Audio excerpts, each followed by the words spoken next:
Welcome to number 4, season 2, the Ricky Gervais Show, with me, Ricky Gervais, Stephen Merchant. Hello.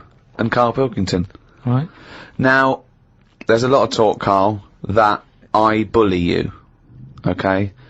You know, it's for your own good. I'm trying to train you, aren't I? Mm. Do you know what I mean? Because, and no disrespect, okay, you are what I would call a stupid idiot.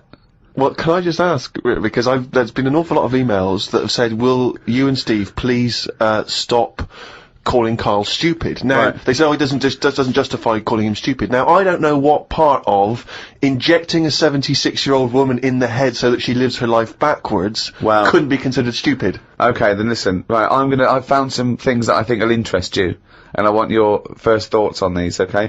Now, these are facts that I've sourced, okay? What's the actual topic? Well, you love animals, don't you? You're interested in animal facts. Some of them. I don't love them. Some of them fascinate me and stuff, but a lot of them also get on my nerves. I don't know how an animal can get on your nerves. They just do. Sometimes you sort of just think, what are they doing here? What are they offering anyone? Right. See, I'm worried that these facts will annoy you now, but they're meant to fascinate you, and... Okay. No, I think anything's good as long as it gets you thinking. It doesn't matter what opinion you have of something. Yeah. But as long as it gets a reaction. Okay, then, here you go. There's a frog, Karl, just a little frog, a poison-arrow frog, that contains enough poison to kill over 1,000 human beings. Why is it that annoyed? It's not annoyed. Well, why is it going about killing 1,000 people? No, it has the potential to. It has enough poison, it has enough toxin in it that could kill 1,000 human beings. But does it need that? Whereabouts is this? Where's it living? In the rainforest, I think. And does it need that sort of power? Is it in that much? Is it getting threatened a lot? Is what I mean. Well, no, because it's saying, "Don't come near me," and it shows it with its colours. It's got the colours that say it doesn't want to be eaten. It doesn't want people to chew a bit, right, and go, "Oh, I'm an idiot." It's saying, "Look at my colours. Don't eat me. You don't want to come near me." But then why give it bright colours? Because now it's standing out. Yeah, and it's going, "Don't eat me." Yeah, but make it a colour that fits in, like camouflage. Why make it orange? Of course it's going to stand out, and then they'll attack it, and then it'll turn around and bite them and kill 1,000 men or whatever. No, it doesn't bite. It's the fact that if you were to eat it, you would die. Yeah, but who's going to eat it? Well, things that eat frogs. The French. And they go, "Sacre bleu! You have killed me and 999 of my friends." But why is everything, like, surviving like this, though? I thought it was all about survival of the fittest, not the one who looks the hardest. Well, but survival of the fittest is whether you're chosen or not by nature. No, but I'd survive if I could go about killing 1,000 men at one bite. It's not fair. It doesn't bite. It's... Well, whatever, if it licks you or whatever. But no, it doesn't not if it licks you, if you lick it. Well, I'm not going to lick it. It's not going to happen. I will not be licking a frog. So it's of no danger to me. So I could still kill it, and there's no chance, at no point am I going to lick a little frog's head. Not when it's alive or when it's dead. I love the fact it's all about you. It's all about how it relates to you. And he's annoyed that they're getting away with something. He doesn't like any sly animals. He doesn't like animals hiding. He wants them hide. He doesn't want animals killing things. Then he wants them to kill things. He doesn't know what he wants. When they say survival of the fittest, they don't mean that, say, lions have been working out in a gym. It means it means the fittest gene pool, and the fittest gene pool is a gene pool that's still around. That's all it is. Yeah, if it's here, it worked. I was trying to explain to you the other day. A slug is as evolved as us. It's not, though, is it? It is. You think evolution is aiming towards miles being away human? From where we are. What? It's nowhere near what we're like. But you're looking at it in terms of, like, this evolution has a will. It doesn't have a will. It's chosen or it's not chosen by nature. A slug got it right. A slug has got it as right as... What do you mean it hasn't? Well, what was it like before it got it right? But I think you think, Carl, that evolution is moving towards some kind of super being. Perhaps we're like the most advanced so far, but that one day we'll also have wings. I agree with and that. Superman type powers. No, but something can happen in nature. There could be something like there could be less light, there could be more light, there could be meteor storms. There could be something that happen in nature, right? An external force, which means the paradigm goes back to naught. So then something that very unlikely would be the last thing to survive. There could, we don't know what's going to happen. I still don't think you've got the concept. It's one of the simplest concepts. It's one of the simplest models.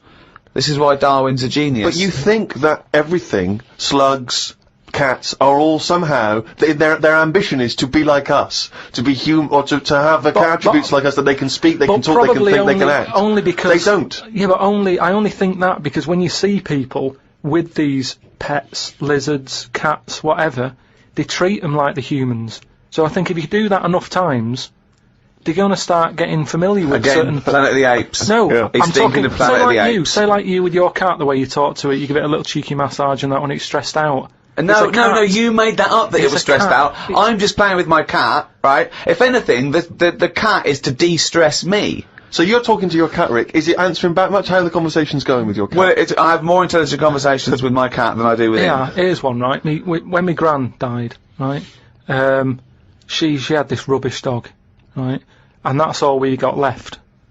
It's like this little poodle. It was rubbish, right? Right. It was called Fluffy. And like my gran looked after it in a way that it was treated like a human. Do you know what I mean? Had a little coat on when it went out and all that. Anyway, so she died. We left it. My dad's like, oh bloody hell, right? Before you know it, only took about a month. It was a wreck because we weren't sort of bathing it the way she bathed it. We let it out if it wanted to go out. It got covered in oil. It used to go under the car and everything. So it went from looking like this fluffy, poodle, to just being a bit of a wreck. It got hit by a car, it ran sideways like a crab and all that. In the course of how long? A month? Probably about two months or something. Yeah. Now, so it went from being over-treated to just being treated like a dog. Yeah, but a dog isn't, is not a indigenous species anywhere. We sort of bred those from, but jackals change it. All I'm and saying wolves. is change it. Take away the dog thing, give someone a frog, and they'll still overdo it. They'll be trying to treat it like, if you had a frog, I mean that lizard thing you've got, Salamander. it's still sort of treated as part of the family, even though Well, it it's doesn't. not. How is it treated as part of the family? Just the way, it's looked after, that big area that it's got to itself. We stick it in a case and feed it a cricket now and again. How is that like one of the family? It doesn't matter because it's in your flat. It is in Carl's family. It's in your flat, innit, and it's sat in that corner. I just mean, as time goes on, Yeah. things get educated as they get older. How old's that lizard? You don't. How old is it? About 15 years old. Right. Now, it knows more now than it did when you got it, because it's been in those surroundings. It's had its eye on things. Well, no. It's What do seen you think it knows? What do you mean it knows more now? They act on instinct. What does it learn? It knows when it hears the noise of a plastic case being unwrapped that a cricket's going to fall down any second. Yeah, That's well, all it knows. Yeah, but it didn't know that in the jungle. So it's already one up. What else has it learnt? Well, I mean, don't it's know. 15, so presumably it listens to a lot of Linkin Park, goes on the internet a lot. No, but do you know what I mean? You've already proved your point. It's like that fella who kept hitting the dog on the head with a stick. Right. I've Pavlov, at no point did he hit a dog on the head with a stick. But he kept doing it, and eventually the dog went, I'm sick of this, and wandered off, didn't it? Pavlov there. Brilliant. Why didn't you write up his experiments? Because he did it a little bit different to that. I love that. Do you know what I'd like to do? A program where you you paraphrase someone's theory. So Pavlov's first. We could do Freud. Give us, what do you know about Sigmund Freud, the father of psychoanalysis? Right, come on in. I don't know anything on him. Well, look him up. Educating Carl. That's your next week, right? Let's do another podcast next week. Then they get an extra one free, the people who paid for it, right? We're going to hear about Sigmund Freud, okay? Here's an interesting fact. If the frog annoyed you, this might annoy you. A blind chameleon will still change colour to match its surroundings. You're aware that the chameleon can... Yeah, whatever it sits on. Yeah. But then what happens when you put one of them on a mirror? No, does it get stressed out, or what? What's it copying? Well, it probably doesn't need to copy anything, because it looks at itself and it goes, oh, look, looks like that. That's brilliant. God, that was fast. That's the fastest I've ever done that. That is brilliant. So they can go any colour, there's nothing, you can put them on anything, and they'll go to the thing. I don't want you to have a chameleon, because you'd just be trying to see what it could and couldn't do. Try and catch it out. I know, yeah. Pop it on some tartan. But again, say like the frog thing, right? Pop it on the telly. Yeah. Couldn't do it fast enough. Why does the chameleon need that skill of copying a colour? Because at the end of the day, that lizard, chameleon, whatever, that's mainly sticking in the woods, isn't it? By trees, by grass. Right. Why can't it just stay green? That's all it needs. Those colour changes are only for camouflage, aren't they? I don't know. Some of them are for attraction, some of them to show moods, anger. No, but I just think we're encouraging them. You see, maybe this is evolution or whatever, but at the end of the day, because they can change colour, they're wandering out of their area.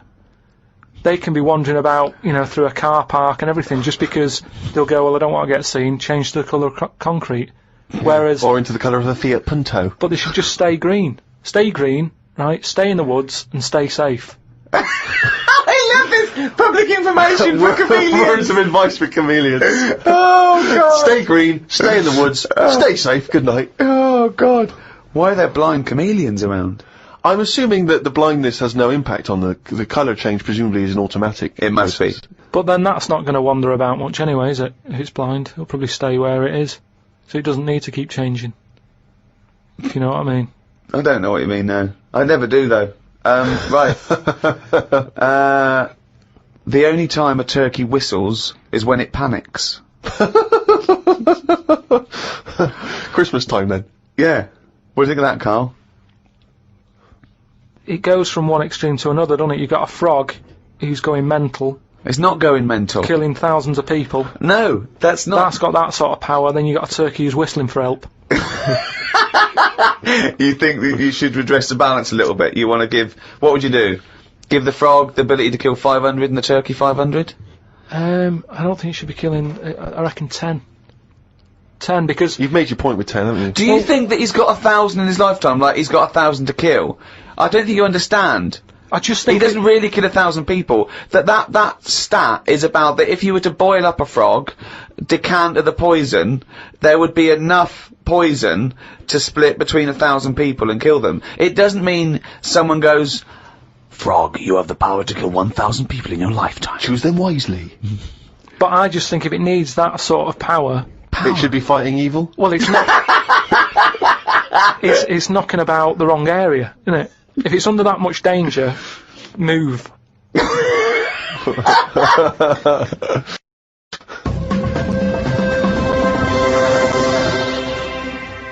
As ever, thanks very much indeed for all of your emails, podcast@rickygervais.com. It's lovely to hear your feedback. Many of them obviously responding to the inanity that Carl has spouted over the various shows. And a lot of people just want your opinion on things. They just throw things at you. They just want to know what you make of them. Oh. For instance, are you familiar with multiple dimensions? The idea of multiple dimensions? Go on. Well, you know, there are theories which state that we are just in one of an infinite number of dimensions. And in all of those other dimensions, every possible variation that you could imagine exists. So there is a Carl in one of those other dimensions that's both man and woman. There is a Carl that's got hair. There is a Carl that's got a penis growing out of his face. There is every conceivable Carl. And this is a scientific theory, not science fiction. It's a scientific theory. Is it a planet? No, it's a multiple dimension. It's another dimension that exists in parallel with the dimension we are living in now. So we're living in our dimension, and right next to us, intangible, unable to communicate with it or touch it or interact with it. So there I'm are still multiple doing dimensions. what I'm doing now, but I'd be sat here with a knob on my head. Exactly. Exactly the same life. Exactly the same life, but with the knob on the head. Now, because there's an infinite number of dimensions, there's another one where you're not doing this. You're sat there with a knob on your head, but you're talking French. Why is this happening? There is one, Carl, and this is a fact, that you're talking French with a knob in your mouth. Exactly. And no one can make his head or tail of what you're saying. No, because it's pigeon French anyway. Exactly. But who came up with this? Well, it's because there are phenomenons that happen at the subatomic level that people are explaining as being that, for instance, atoms or very, very small molecules are disappearing and reappearing. And people are saying... The fact that when you're trying to dissect this theory, you said very, very small molecules. Well, yeah, okay. Atoms, neutrons... And is there anything that we look at on this planet that we go, that's weird, but it would fit in normal in another dimension? It's just so happened. I think no, well, say like the Elephant Man. Yeah. Was he alright, but he was just in the wrong dimension? I love it. Well, it's an interesting thought. I mean, of course, there is one dimension that where you are the ruler of the world, and everyone thinks you are a genius. Yeah. I'd hate that though. I just don't understand why we're worrying about this though. No, nor do I. Well, we're not worrying about it. Well, they are, because scientists and that sat in a room somewhere going, what's going on? What's happening in the other dimension? But we can't get to it, can we? So that's why I don't worry about it. I agree with Carl on this. It's largely pointless. It's academic. It's like when a person does philosophy, and the first lecture he ever goes to, he comes out and he goes in the student union. He goes up to someone who's doing English or science and goes, "Oh, you right, mate? That table's not there." They go, "What?" They go, "The table's not there." He goes, "What? How do you notice?" They go, "What? What are you talking about? The table's not there." He goes, "Isn't it there? Can you feel that? Is it there or not?" And his beret falls off. Yeah. It doesn't. It's not a big chat up line as well when you've got a little bit of philosophy and you try to spout off. Because of course I told you before, haven't I, when I was doing a school play, and there was a girl. I was trying to crack onto her, but I was going through my sort of fifth form phase of sort of reading Catcher in the Rye and all the rest of it, rebelling against the system, and I thought, well, she's gonna find me appealing if she realises how smart I am. So Can I just ask you one thing? Yeah. Is this before or after the phase when you thought a bow tie would sort you out? This was before the bow tie phase. Yeah. There was a phase, I should say, for new listeners, where I, for about 6 months, wore a bow tie because I thought it made me look sort of like I was from a Jeeves and Wooster book. And I thought I was very urbane and sophisticated.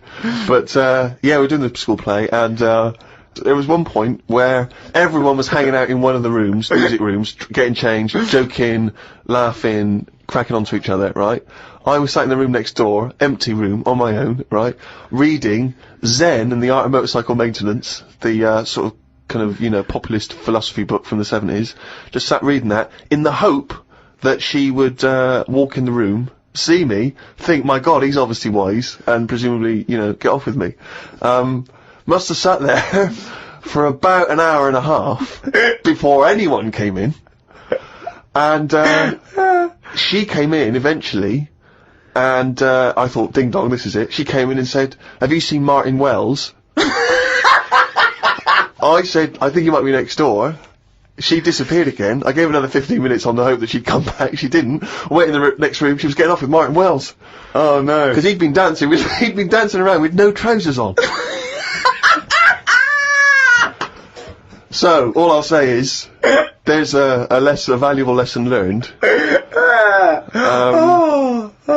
think this was the same girl. I was at a party once, and I was with this girl, I was trying to impress her, and, someone lit some joss sticks.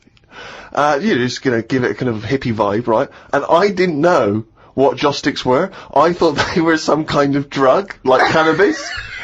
So these joss sticks are like, and I started going, because I thought we were all supposed to be getting high on these joss sticks. I started going, whoa. Oh man, these joss sticks they're really doing me in, man. And everyone said, "What do you mean?" I went, "Oh, they're good stuff. This is good shit."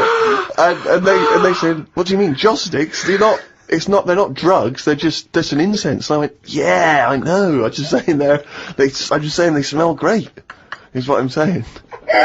Meanwhile, Martin Wells on the table, trousers down, everyone just throwing in money. Yeah, exactly. Oh. I don't know if there was another party where I don't think it was the same girl, but there's inevitably a girl there that I'm trying to, impress.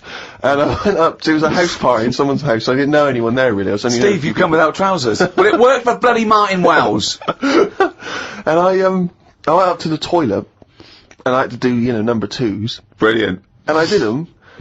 There was no toilet paper. Oh, God. At the party. And I was like, and I was scrabbling around in this bathroom thinking, what can I use? There's nothing. And I was thinking, oh God, what can I do? And, as I recall, in the end, I couldn't make anyone hear. I didn't want to sort of go out into the hall and stuff. So I had to shout out the window into the garden where everyone was. No! Yeah. And someone had to come and bring me some. And, Brilliant. once again, it didn't... Well, I wish I'd fucking had Zen in the Iron Book techniques, then I could have ripped some fucking pages out and wiped my arse. Oh, chimpanzee's that? He's gone and written it down again. That's the ever-changing jingle for Carl's diary, excerpts of which we like to read each week. Suzanne said today can be my day because she has been a bit of a pain with her illness and that. So she said I can do what I want today. We went for a walk around Green Park. Loads of tourists were about looking at the Queen's house. She was in because the flag was up. I wouldn't want to live there. Why wouldn't you want to live there? Just because it's right in the centre of town? It's just not in a good place, is it? It's got a roundabout outside and that. Really busy. It's pretty good. I went for a pee in the toilets. When I came out, a pigeon had shat on Suzanne's coat. She was in a bit of a mood about it. A bird shat on my ear once. I left it for about 10 to 15 minutes until I got home. I washed it off, and in that 10 to 15 minutes, it had corroded me ear. Yeah, he's had a lot of problem with ears. He told me the other day, he got up, washed, had a bath, had some breakfast, went to the shops to get a newspaper and had a chat with a woman in the corner shop, got home, pottering around, looked in the mirror, he had a cotton bud sticking out of his ear. He went, what annoyed me was, she didn't say anything. Like it's her responsibility. Yeah. No, but she knows me well enough to sort of, you know, go, you know you got a cotton bud in your ear. No, she knows you well enough to go, Carl's got a cotton bud in his ear, I've seen worse. When you've got a cotton bud in your ear, what interrupted I think Suzanne called or my dad called or something, and then because I was running a little bit late because I'd been talking to them, the earbud was in, I just popped my coat on and went to the shop. Carl, you got a toothbrush in your mouth. Oh. Walked through Covent Garden. There were 5 of them mimes knocking about. I don't understand why people take pictures of mimes. Everyone looks like a mime in a picture. That's so true. That's really true. If the point is they're staying still, if that's their skill, a picture won't tell that story. That's absolutely true. My dad took the cat to be put down today because it kept bumping into things since losing its sight. My mum said she's not going to get another one. She said the parrot is looking worried as it's seen the budgie and the cat go in the space of 3 months. Your mum said the parrot's looking worried. What happened to the cat then? It gets into a lot of fights. It lost one eye, and then it got into another fight and lost another. Oh, and it was just walking around bumping into stuff. I mean, the vet sort of said, oh, we can do stuff to keep it alive and all that, but it's a bit out of order, isn't it? Because it costs a fortune, they shouldn't tell you. But Mum and Dad can't afford to have eyes put on it and stuff. no, you can't have eyes put on a cat No, anyway. but they said, oh, we can do something here. We can What? have its eyes sorted out. But I don't think you should be allowed cats. Why? Not the Pilkington family. Why not? Well, They they have keep good dying. lives. Yeah, I know, but they have good lives whilst they're still knocking about. It's just that we get through them. It's a good job you're not going to have kids. Oh, God almighty. I can't believe it. The cat that kept throwing up. So his mum shaved it. Unbelievable. Dry wipe cat. A mate sent me a story on email about a bloke in China who has this weird illness that means he can't have his picture taken.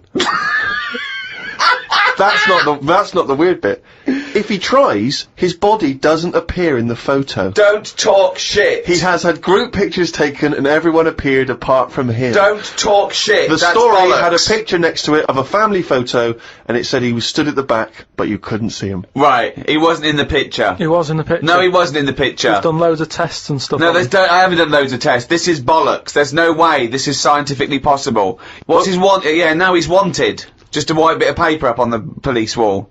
Have you seen this man? What man? If you see him, tell us.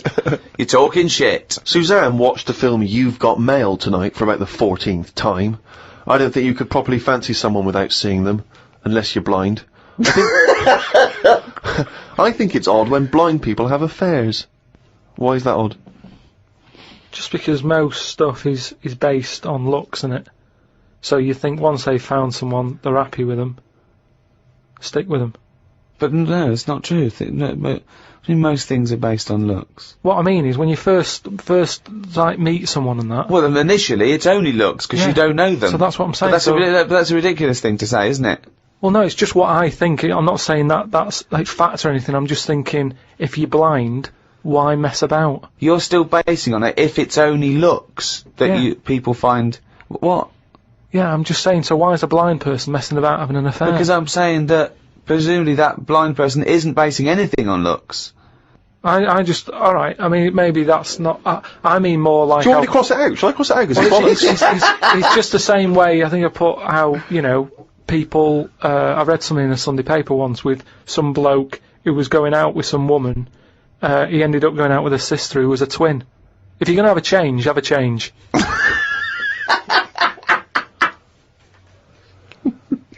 Spoke to Ricky about trips to the moon. He was up for going just to see what the world looks like.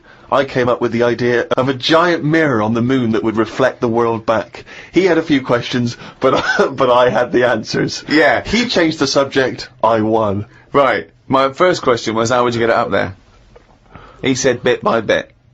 That'd be a good mirror then, wouldn't it? I said, how big would it be? He went, you'd still need a telescope. I said, how would you get it on the right side of the moon, always facing the right? He went, what? He went, does the moon move then? I went, yes. And if we don't like the mirror on the moon, we can always wallpaper over it. It's Suzanne's birthday tomorrow, so I've got to get her something. I sometimes think it would be best if we didn't celebrate birthdays. I think people would live a bit longer if they didn't know how old they were. Age puts restrictions on things. She said something about wanting one of them posh badges to put on her coat. I will look for one later. I love the fact that around the time that you've got to buy Suzanne her birthday present, you think that birthday presents are a bad idea. Got up early, it's Suzanne's birthday, gave her the card and present. She was well happy with her posh badge. She wore it to work. It's quite nice to hear a moment where she was actually happy for once in your company. They always say when you get someone a present, you should buy them something they wouldn't buy themselves. Daft rule. I want something I would buy myself if I had the money. When I was young, me Auntie Nora got me a present I wouldn't buy myself. It was a t-shirt with her face on.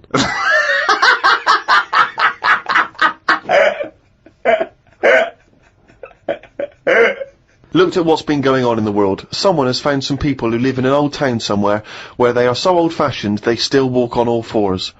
There is a picture of them and they use shoes on their hands. That's not old-fashioned. Why is that old-fashioned? That's some kind of regressive evolution. Yeah, really old-fashioned. Yeah. Well, it's not true, is it? It is true. It's somewhere in, Well, I believe they have found a group of people that are living and walking around on all fours, but Yeah, I but don't believe they're wearing shoes on their hands. And I don't believe they haven't evolved to standing up. No, they just haven't seen other people walking on 2 feet. Don't talk shit all your life. That's all it's about, though, isn't it? You copy. When you're a baby, if you were stuck in a room, you'd wander about on all fours, because that's the way, that's an easy way of getting about.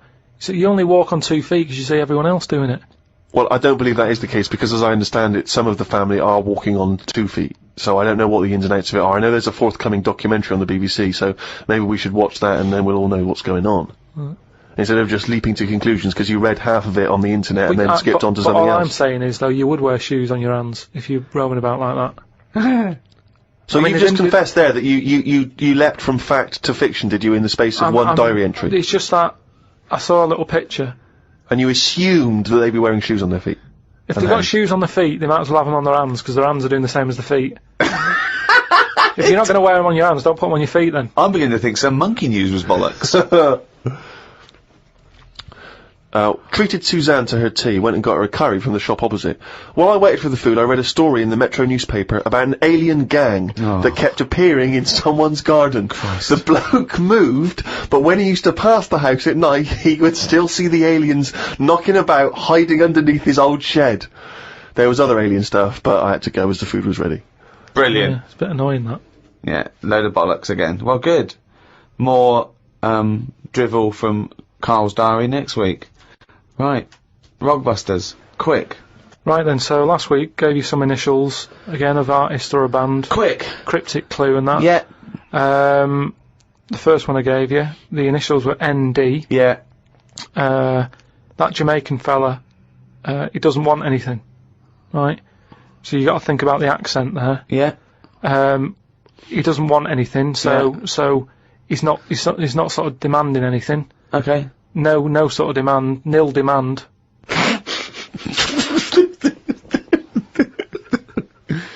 Nil demand. So it's like Neil Diamond.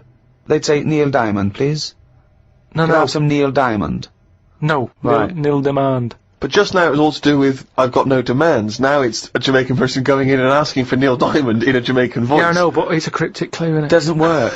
The second one was, the initial was E. I asked him to pass me the ball by using their head. What do you do if you chuck someone a ball? They head it back. Edit back, yeah. They head it back. So you'd say, edit to us. Editors. That's editors. What is it? Is it It's a band that are No, there's a quite band good at the called moment. The Editors, but there's no band called Editus. Editus? What's that? Is it Greek? Is it a Greek band? Again, cryptic. Just you got to No, think again, cryptic. bollocks. Then the last one, TR was the initials. Yeah. The cryptic clue. He's got the woolly ones, but I've got the ones that run and charge at you. Go on. What forgot? Dunno. Well- Sheep. Something to do with sheep. Right, something to do with sheep. They're the woolly ones. Yeah. What are the ones that run and charge at you? Oh, they're woolly as well. No, The but rams. not as woolly. The rams, right? Yeah, they're- The ram ones, right? If you write that down, No, What's you not that? even write it down. It's that's a. Ramones. The Ram ones. The No, ram but ones. it's how you say it, isn't it? It's not because it's not. No, it sort of changes about a bit, just cryptic. But your understanding of the Cryptic. word cryptic is Yeah. it can be anything. What am I thinking? Cryptic. Cryptic clues in a crossword have a logic to them. That's why people are able to So, answer them. Well done to Neil Fennon, who's in Canada. Well, I just He's don't know got what all that them- says about Neil. Bollocks this. Right, do the next week's one. Right then. Just get it over with. We got to stop this. Monkey News is coming back. No, it's not coming back. There's nothing going on. We're not doing it. Right, SC are the initials of the artist of the band. Go on. SC.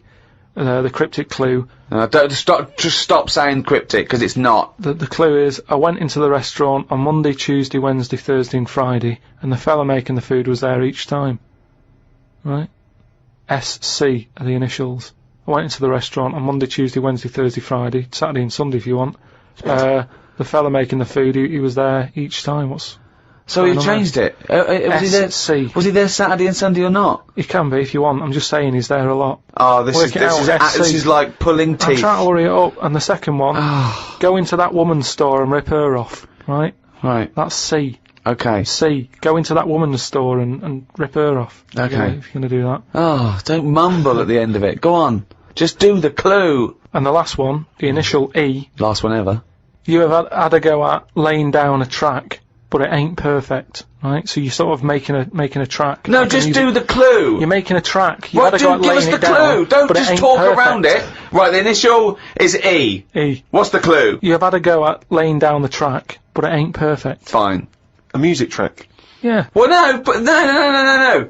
You can't. No, these people can't ask questions. Well, I can. Oh So God. send them in, podcast@rickygervais.com. Right, that's the end of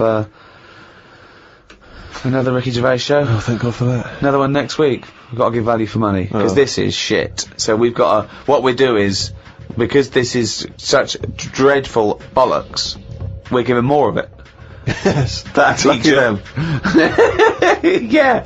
So it's cheerio from me, Ricky Gervais, Stephen Merchant, Bye. and Karl Pilkington.